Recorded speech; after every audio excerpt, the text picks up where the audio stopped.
तो दोस्तों, क्योंकि सांस भी कभी बहू थी सीरियल के आज के एपिसोड की शुरुआत होती है गरिमा से, जो अपने बॉयफ्रेंड के साथ होती है। तभी उसके फोन पर समायरा का कॉल आता है। फोन उठाते ही गरिमा सबसे पहले पूछती है कि क्या वो घर से निकल गई। उधर समायरा कार में बैठी होती है। वो बताती है कि हाँ, जैसे ही पापा सोए वो तुरंत घर से निकल आई। इतना ही नहीं, उसने पापा से ये भी कह दिया कि गरिमा अपने कमरे में सो रही है। फिर वो गरिमा से कहती है कि अब वो भी चुपचाप घर पहुंचकर अपने कमरे में जाकर सो जाए, ताकि किसी को कोई शक न हो। ये सुनकर गरिमा हंसते हुए कहती है कि अब तो ये सब डेली का हो चुका है। वो तो अपनी माँ को चकमा देने में एक्सपर्ट हो गई है। इस पर समायरा भी मुस्कुराते हुए कहती है कि जब कोई जरूरत से ज्यादा सख्त बनने की कोशिश करेगा तो ऐसा ही होगा। इसका मतलब ये तो नहीं कि वे अपनी जिंदगी जीना ही छोड़ दें। वो कहती है कि रहने दो पापा को इस गलतफहमी में कि उनके सारे नियम माने जा रहे हैं। अगर वो उनके पिता हैं तो वे भी उन्हीं के बच्चे हैं, बल्कि उससे भी ज्यादा स्मार्ट हैं। इतना कहकर समायरा फोन काट देती है। तभी साफ हो जाता है कि वो भी छोटे कपड़े पहनकर देर रात कहीं जा रही है। यानी करण के सामने वो खुद को एक आज्ञाकारी बेटी की तरह दिखाती है, लेकिन उसके सोते ही उसके सारे नियम पीछे छूट जाते हैं।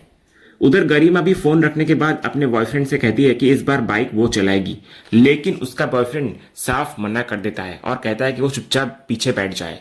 गरिमा थोड़ी देर जिद करती है, लेकिन लड़का अपनी बात पर अड़ा रहता है। तो आखिरकार गरिमा भी बिना कुछ बोले बाइक के पीछे बैठ जाती है और दोनों वहां से निकल जाते हैं। इसके बाद कहानी का रुख शांति निकेतन की ओर मुड़ता है। यहाँ नकुल फोन पर बात करते हुए सीढ़ियों से नीचे उतरकर आ रहा होता है। बातों में वो इतना खोया होता है कि अचानक उसका पैर टेबल से टकरा जाता है और वो लड़खड़ाते हुए लगभग उस लाइन के अंदर पहुंचने वाला होता है जो गौतम और करण के हिस्से के बीच बनाई गई है।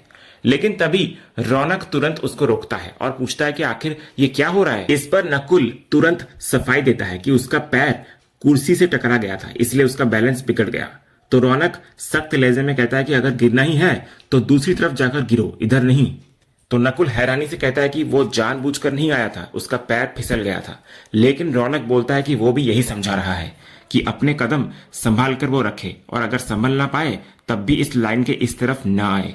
फिर वो साफ शब्दों में कहता है कि बात बहुत सीधी है कि इस लाइन को दोबारा कभी पार मत करना।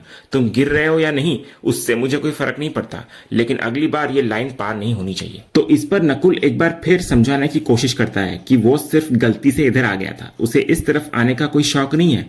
फिर वो उसको याद दिलाता है कि वो रौनक से बड़ा है, इसलिए उससे बात करने का तरीका उसे ठीक रखना चाहिए। इतना बोलकर नकुल गुस्से के मारे बड़बड़ाता हुआ कहता है कि इस घर के सभी लोग पागल हो चुके हैं। तो रौनक तुरंत ये सुनकर पूछता है कि आखिर वो सब लोग किसे कह रहा है। तो नकुल उसके कंधे पर हाथ रखकर कहता है कि वो कोई तमाशा नहीं चाहता, बस बात यही खत्म कर दे वो। लेकिन जैसे ही वो वहां से जाने लगता है, पीछे से रौनक उसको रोककर कहता है कि उसके पिता के बारे में वो एक भी गलत बात ना करे। आखिर उसके अपने पिता गौतम ने भी तो लाइन पार ना करने की बात कही थी, इसलिए अगर उसने करण के बारे में कुछ भी गलत कहा तो फिर उससे बुरा कोई नहीं होगा। रौनक की ये बात सुनकर नकुल वापस मुड़कर आता है और कहता है आखिर वो क्यों ना बोले। एक लाइन क्या बना दी गई जैसे कोई कानून बन गया हो। वो तो सिर्फ गलती से लड़खड़ाकर उस तरफ चला गया था, लेकिन उसके लिए उसे इतनी बातें सुनाई जा रही है। तो रौनक बिना पीछे हटे कहता है कि उसके पिता ने जो कह दिया वही आखिरी बात है। अगर उन्होंने लाइन पार न करने को कहा है तो इसका मतलब कोई भी उसे पार नहीं करेगा। इस बार वो सिर्फ प्यार से समझा रहा है, लेकिन अगली बार अगर किसी ने लाइन क्रॉस की तो वो भी अपनी लाइन पार करने से पीछे नहीं हटेगा। नकुल गुस्से से उसे पापा का चमचा कहता है। वो कहता है कि उसने हमेशा देखा है कि करण के सामने रौनक को कुछ और दिखाई ही नहीं देता। इस पर रौनक भी बिल्कुल पीछे नहीं हटता। वो कहता है कि हाँ, उसे अपने पिता के सामने सच में कुछ और दिखाई नहीं देता, क्योंकि जब परिवार में सब कुछ ठीक चलता है तब हर कोई परिवार की बातें करता है, लेकिन जब मुश्किल वक्त आता है तब हर इंसान सिर्फ अपने बारे में सोचता है। उसके पिता ने जो देखा है वही उसने भी देखा है। नकुल तुरंत पूछता है आखिर उसने क्या देख लिया ऐसा। तो रौनक कहता है कि उसने सिर्फ इतना देखा है कि जरूरत पड़ने पर कौन किसके साथ खड़ा रहता है। नकुल इस पर ताना कसते हुए कहता है कि तो क्या करण चाचू ने ये लाइन बनाकर सब कुछ ठीक कर दिया। तो रौनक कहने लगता है कि उसके पिता कभी कोई गलत फैसला नहीं लेते, इसलिए वो आखिरी बार कह रहा है कि दोबारा इस लाइन को पार करने की कोशिश ना करे। इतना बोलकर रौनक वहां से निकल जाता है। तो दोस्तों, दूसरी तरफ हम तुलसी को वैष्णवी के साथ देखते हैं, जो कि उसके घर पर होती है। तुलसी बेहद भावुक होकर बोलती है कि उसने कभी सपने में भी सोचा नहीं था कि 10 साल बाद शांति निकेतन की ऐसी हालत देखने को मिलेगी। वो कहती है कि उसे इस बात का अंदाजा तो था कि उसके बच्चे उससे नफरत करेंगे, लेकिन जब उसने अपनी आंखों से ये सच्चाई देखी तो उसे सहन करना बहुत मुश्किल हो गया। तुलसी आगे कहती है कि बा की हवेली में बा गरीब घर की बेटियों को पढ़ाना चाहती थी, लेकिन आज उसी हवेली में होटल बना दिया गया है। ये सब देखकर उसका दिल टूट जाता है। वो याद करती है कि पूरे परिवार ने शांति निकेतन में अपनी जिंदगी बिताई थी, चाहे सास हो, बहू हो या बेटी, सब मिलकर ठाकुर जी की पूजा करते थे, तुलसी माता की परिक्रमा करते थे और सुबह शाम दीप जलाते थे। लेकिन आज जब वो वापस लौटी तो उसने देखा कि वहां तुलसी के दो दो कुंड बना दिए गए हैं। भगवान तो कभी बढ़ते नहीं, लेकिन उसके अपने बच्चों ने भगवान तक को बांट दिया, घर बांट दिया, और अब शांति निकेतन भी पहले वाला शांति निकेतन नहीं रहा। तुलसी की बातें सुनकर वैष्णवी उससे पूछती है कि अब वो क्या करने वाली है। इस पर तुलसी कहती है कि उसे खुद भी नहीं पता कि वो आगे क्या करेगी। उसने कभी सोचा नहीं था कि हालात यहां तक पहुंच जाएंगे। उसे लगा था कि चाहे बच्चे उससे कितनी भी नफरत करें, लेकिन कम से कम घर तो संभाल कर रखेंगे। इस पर वैष्णवी दोबारा पूछती है क्या वो कभी दोबारा शांति निकेतन नहीं जाएगी। तो तुलसी गहरी सांस लेते हुए कहती है कि वो जाना तो चाहती है, क्योंकि वो जानती है कि जिस इंसान की वजह से उसने पहली बार शांति निकेतन में कदम रखा था, वही मिहिर, अब शायद उसका चेहरा भी देखना नहीं चाहता, लेकिन वो मिहिर को एक बार जरूर देखना चाहती है। तुलसी कहती है कि उसने शांति निकेतन में सबको देखा, लेकिन मिहिर उसे कहीं नजर नहीं आया। उसे पूरा यकीन है कि अगर मिहिर वहां होता तो घर कभी बंटता नहीं। इसलिए वो उनसे सिर्फ एक सवाल पूछना चाहती है कि आखिर इन 10 सालों में ऐसा क्या हो गया कि उन्होंने शांति निकेतन को बंटने दिया। वो कहती है कि अगर हो सके तो वो सिर्फ एक बार मिहिर से मिलना चाहती है। तभी वैष्णवी को याद आता है कि तुलसी की रिहाई तो अगले दिन होनी थी। वो पूछती है कि फिर वो एक दिन पहले कैसे बाहर आ गई। इस पर तुलसी बताती है कि उसे तय समय से एक दिन पहले ही छोड़ दिया गया। वो ये भी कहती है कि वैष्णवी उसे जो चिट्ठियां लिखती थी, उनमें से एक चिट्ठी में उसने लिखा था कि वो अंजार से वापस आ गई है, इसलिए जेल से निकलते ही सबसे पहले वो सीधे उसी के घर चली आई। इस पर वैष्णवी भावुक होकर बोलती है कि यह घर भी उन्हीं का है और वो खुद भी हमेशा उनकी अपनी रहेगी। लेकिन तुलसी बेचैन दिखाई देती है। वो वैष्णवी से माफी मांगते हुए कहती है कि उसका मन बिल्कुल शांत नहीं है, वो किसी भी तरह एक बार मिहिर से मिलना चाहती है। तब वैष्णवी पूछती है कि आखिर वो शांति निकेतन जाएगी कैसे। तो तुलसी बोलती है कि अभी जब उसने अपना सामान देखा तो उसका बटुआ उसमें नहीं मिला, इसलिए वो उसी बहाने शांति निकेतन जाएगी। बटुआ मिल भी जाएगा और शायद मिहिर से मिलने का मौका भी मिल जाए, क्योंकि इस वक्त उससे मिलना उसके लिए बहुत जरूरी है। इसके बाद अगला सीन शांति निकेतन का होता है। तुलसी चेहरे पर मास्क लगाकर चुपचाप अंदर जाने की कोशिश करती है, लेकिन तभी पीछे से गार्ड उसको आकर रोक देता है और पूछता है कि वो इस तरह छिपकर अंदर कहां जा रही है। तो तुलसी कहती है कि वो कल कैटरिंग सर्विस के साथ आई थी यहां पर और उसका बटुआ यहीं छूट गया था। लेकिन सिक्योरिटी गार्ड उसकी बात मानने के बजाय कहने लगता है कि वो उसे चकमा देकर सीधे अंदर घुसने की कोशिश कर रही थी, इसलिए अब उसको तुरंत बाहर निकल जाना चाहिए। तभी उसी समय महाराज जी वहां चले आते हैं और सिक्योरिटी गार्ड से कहते हैं कि उन्हें अंदर आने दिया जाए। वो सच कह रही हैं, कल उनका बटुआ यहीं छूट गया था, इसलिए वो उसे लेने आई है। महाराज जी की बात सुनकर गार्ड वहां से निकल जाता है। उसके बाद महाराज जी तुलसी को कहते हैं कि उन्होंने कल उसे कई बार आवाज लगाई थी, लेकिन उसने एक बार भी पीछे मुड़कर नहीं देखा। फिर वो तुलसी को उसका बटुआ देते हैं और कहते हैं कि पहले एक बार देख ले कि सब कुछ सही सलामत है या नहीं। इस दौरान तुलसी लगातार दूसरी तरफ मुंह करके खड़ी रहती है। वो महाराज जी की तरफ देखती तक नहीं, बस अपना हाथ बढ़ाकर चुपचाप बटुआ ले लेती है और वहां से जाने लगती है। लेकिन तभी पीछे से महाराज जी मुस्कुराकर कहते हैं कि अब मास्क उतार दीजिए भाभी, अब यहाँ किचन में कोई नहीं आएगा। ये सुनते ही तुलसी एकदम से रुक जाती है। वो हैरानी से उनकी तरफ देखती है और धीरे धीरे अपना मास्क उतार देती है। महाराज जी इधर बोलते हैं कि वो सब समझ गए थे, इसलिए उन्होंने किसी को कुछ नहीं बताया। कल जब उन्हें बटुआ मिला तो उन्होंने सोचा था कि शायद उसमें कोई नंबर होगा और वो फोन करके बुला लेंगे, लेकिन जैसे उन्होंने बटुआ खोला उन्हें समझ आ गया कि वो तुलसी का ही है। तुलसी की आंखों में उम्मीद जाग जाती है। वो तुरंत पूछती है कि मिहिर साहब कहाँ है, लेकिन महाराज जी का जवाब सुनकर उसके पैरों तले जमीन खिसक जाती है। वो बताते हैं कि जो कुछ हुआ उसके बाद मिहिर साहब कभी दोबारा इस घर में लौटकर ही नहीं आए। ये सुनते ही तुलसी एकदम से स्तब्ध रह जाती है। इसके बाद महाराज जी हाथ जोड़कर उससे विनती करते हैं कि वो वापस घर लौट आए, क्योंकि अब शांति निकेतन पहले जैसा नहीं रहा। यहाँ सब कुछ बढ़ चुका है, सिर्फ घर ही नहीं, रिश्ते भी बढ़ गए हैं और लोगों का प्यार भी।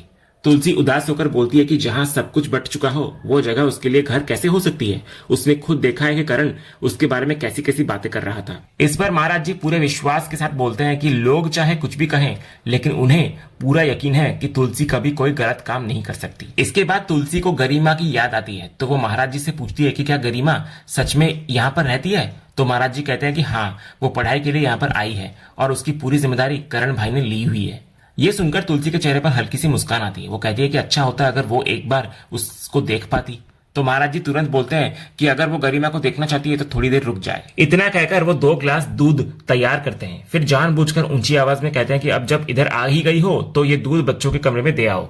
इसके बाद वो ट्रे तुलसी को थमाते हैं और धीरे से कहते हैं कि वो अपना चेहरा फिर से मास्क से ढक ले ताकि बच्चे उसको पहचान ना सके। तो तुलसी दोबारा अपना चेहरा ढक लेती है और दूध की ट्रे लेकर गरिमा के कमरे की ओर बढ़ने लगती है। लेकिन ठीक उसी समय पीछे से करण की नजर उस पर पड़ती है। वो कुछ पल तक उसको ध्यान से देखता जरूर है, लेकिन शायद मास्क के कारण वो उसे पहचान नहीं पाता। इतने में ऋतिक वहां आता है। तो ऋतिक को देखते ही करण के चेहरे पर खुशी लौट आती है। वो तुरंत उसके पास जाता है। दोनों एक दूसरे को गले लगाते हैं और लंबे समय बाद मिलकर एक दूसरे का हालचाल पूछने लगते हैं। उधर दूसरी तरफ तुलसी दूध की ट्रे लेकर बच्चों के कमरे की तरफ जा रही होती है। तभी रास्ते में उसकी नजर मिहिर के कमरे पर पड़ती है। तो वो अचानक से वहां पर रुक जाती है। कुछ पल दरवाजे को देखती रहती है और फिर धीरे से उसका दरवाजा खोलकर अंदर चली आती है। कमरे में कदम रखते ही तुलसी की नजर हर तरफ घूमने लगती है। चारों ओर फैली खामोशी उसके दिल को और भारी कर देती है। जैसे ही उसकी नजर बिस्तर पर पड़ती है, उसे पुराना एक खूबसूरत पल याद आ जाता है जब उसकी आंखों में आंसू देखकर मिहिर ने बड़े प्यार से उसके आंसू पोंछे थे और कहा था कि आज के बाद अपने बारे में कुछ भी गलत कहने से पहले यह जरूर सोच लेना कि वो उसी इंसान के बारे में कह रही है जिससे वो दुनिया में सबसे ज्यादा प्यार करता है। ये याद आते ही तुलसी की आंखें फिर से नम हो जाती है। इसके बाद वो कमरे की एक एक चीज को गौर से देखने लगती है। हर कोने में उसको मिहिर की मौजूदगी महसूस होती है। यही वो कमरा था जहां दोनों ने साथ मिलकर अपनी जिंदगी के न जाने कितने खूबसूरत पल बिताए थे। फिर उसकी नजर ड्रेसिंग टेबल पर जाती है और एक और पुरानी याद उसके सामने ताजा हो जाती है। उसे याद आता है कि एक बार मिहिर उसे आईने के सामने देखकर मुस्कुराते हुए कह रहा था कि असली खूबसूरती उसकी इन्हीं झुर्रियों में छिपी है और जिन बाजुओं को लोग मोटा कहते हैं, उन्हें क्या पता कि इन्हीं बाजुओं ने पूरे शांति निकेतन की जिम्मेदारी उठाई हुई है। मिहिर की ये बात याद करते ही तुलसी के चेहरे पर पल भर के लिए हल्की सी मुस्कान आती है, लेकिन अगले ही पल वो मुस्कान गायब हो जाती है। तब उसकी नजर कमरे की दीवारों पर टंगी पेंटिंग्स पर पड़ती है। वो हैरानी से देखती है कि वहां उसकी एक भी तस्वीर नहीं है। वो टूटे हुए मन के साथ कहती है, उसकी सारी तस्वीरें हटा दी गई है। इतना बोलते ही उसे वो चिट्ठी याद आ जाती है जो मिहिर ने जेल में उसको भेजी थी। उसी चिट्ठी में मिहिर ने लिखा भी था कि अब वो उसका चेहरा तक देखना नहीं चाहता। अगर परिवार की रक्षा करने वाला ही परिवार का सबसे बड़ा दुश्मन बन जाए तो उससे कोई रिश्ता नहीं रखा जा सकता।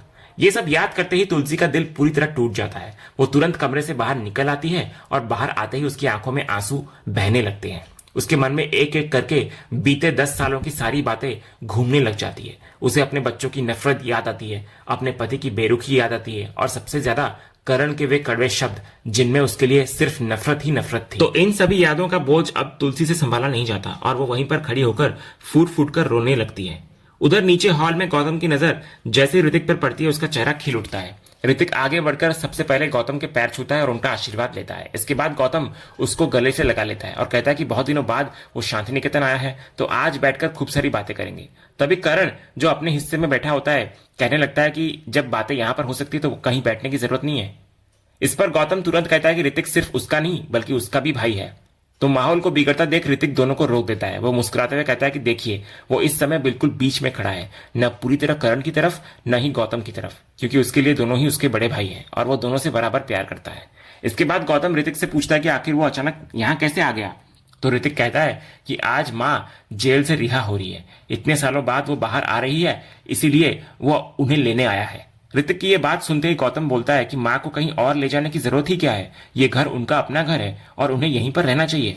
फिर वो करण की तरफ देखकर ताना कसते हुए कहता है कि भले ही कुछ लोगों को इससे परेशानी हो, लेकिन माँ उसके हिस्से में रहेगी। तो गौतम की ये बात सुनते ही करण का गुस्सा 7वें आसमान पर पहुंच जाता है। वो ऊंची आवाज में साफ कहता है कि तुलसी वीरानी इस घर में कदम नहीं रखेगी। उसके लिए वो एक हत्यारिन है, वही औरत जिसने उसके दोनों बेटों की जान ली थी। लेकिन गौतम कहता है कि वो चाहे कुछ भी हो, लेकिन तुलसी उसकी माँ भी है और वो इसी घर में रहेंगी। तो करण कहता है कि वो देखेगा आखिर तुलसी इस घर में आती कैसे है। वो कहता है कि घर का एंट्रेंस उसके हिस्से में है और जब तक वो यहाँ खड़ा है तुलसी अंदर नहीं आ पाएगी। इस पर गौतम भी पलटकर कहता है कि अब सिर्फ घर ही नहीं बल्कि एंट्रेंस का भी बंटवारा हो चुका है। दोनों भाइयों के बीच बहस लगातार बढ़ती जा रही होती है। तभी ऋतिक बीच में आकर दोनों को शांत करता है। वो कहता है कि माँ कहाँ रहेंगी इसका फैसला वो खुद करेंगी। फिर वो बेहद भावुक होकर दोनों से कहता है कि आखिर वे दोनों क्या कर रहे हैं। उसे लगा था कि इतने सालों बाद वो अपने घर लौटेगा, अपने परिवार के साथ बैठेगा, सबके साथ हंसेगा, बात करेगा, लेकिन यहाँ आकर उसने सिर्फ नफरत, झगड़े और बंटवारा ही देखा है।